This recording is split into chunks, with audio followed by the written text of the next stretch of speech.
हनुमान चालीसा के पाठ को लेकर समाज में कई तरह की धारणाएं सुनने को मिलती है। कुछ लोग इसे नियमों से बांध देते हैं तो कुछ इसे केवल भक्ति का विषय मानते हैं। सच ये है कि भक्ति का संबंध मन, भाव और श्रद्धा से होता है, न कि लिंग से। हनुमान चालीसा के पाठ लड़कियां करे या ना करे, आइए इन 5 विचारों से जानते हैं, समझते हैं। नंबर 1, भक्ति में स्त्री पुरुष का भेद नहीं होता। हनुमान जी स्वयं भक्ति, सेवा और ब्रह्मचर्य के प्रतीक हैं। शास्त्रों में कहीं भी ये नहीं कहा गया कि महिलाएं या लड़कियां हनुमान चालीसा का पाठ नहीं कर सकती। जब ईश्वर सबके हैं तो भक्ति पर किसी एक वर्ग का अधिकार कैसे हो सकता है। नंबर 2, हनुमान चालीसा आत्मबल और साहस बढ़ाने का पाठ है। हनुमान चालीसा केवल शक्ति या पराक्रम का पाठ नहीं है, बल्कि ये भय, चिंता, नकारात्मकता और आत्मसंदेह से मुक्त करने वाला पाठ है। आज के समय में लड़कियों को भी मानसिक शक्ति, आत्मविश्वास और सुरक्षा भाव की उतनी ही आवश्यकता है।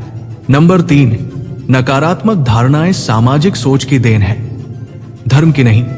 कई बार कहा जाता है कि लड़कियों को यह पाठ नहीं करना चाहिए, लेकिन ऐसी बातें न तो वेदों में है, न गीता में, न रामायण में। ये केवल लोक मान्यताएं हैं जिनका उद्देश्य भक्ति को सीमित करना है, न कि बढ़ाना। नंबर 4, श्रद्धा और पवित्रता भाव में होती है, शरीर की स्थिति में नहीं। कभी मासिक धर्म, कभी उम्र, कभी विवाह, इन आधारों पर भक्ति को रोकना सही नहीं है।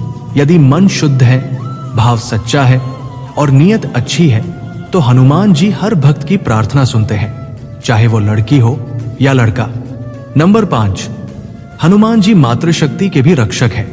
हनुमान जी ने माता सीता की रक्षा की, उनका संदेश पहुंचाया और उन्हें साहस दिया। जो देव स्त्री सम्मान और मातृशक्ति के रक्षक हैं, वे स्त्रियों की भक्ति को कैसे अस्वीकार कर सकते हैं। वास्तव में हनुमान चालीसा का पाठ लड़कियों के लिए भी उतना ही कल्याणकारी है।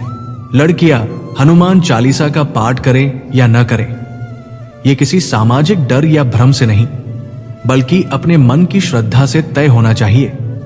भक्ति जब सच्ची होती है तो वो हर बंधन तोड़ देती है और ईश्वर तक सीधा रास्ता बना देती है। दोस्तों, आपको मेरे विचार अच्छे लगे हो तो कमेंट में यस जरूर लिखें।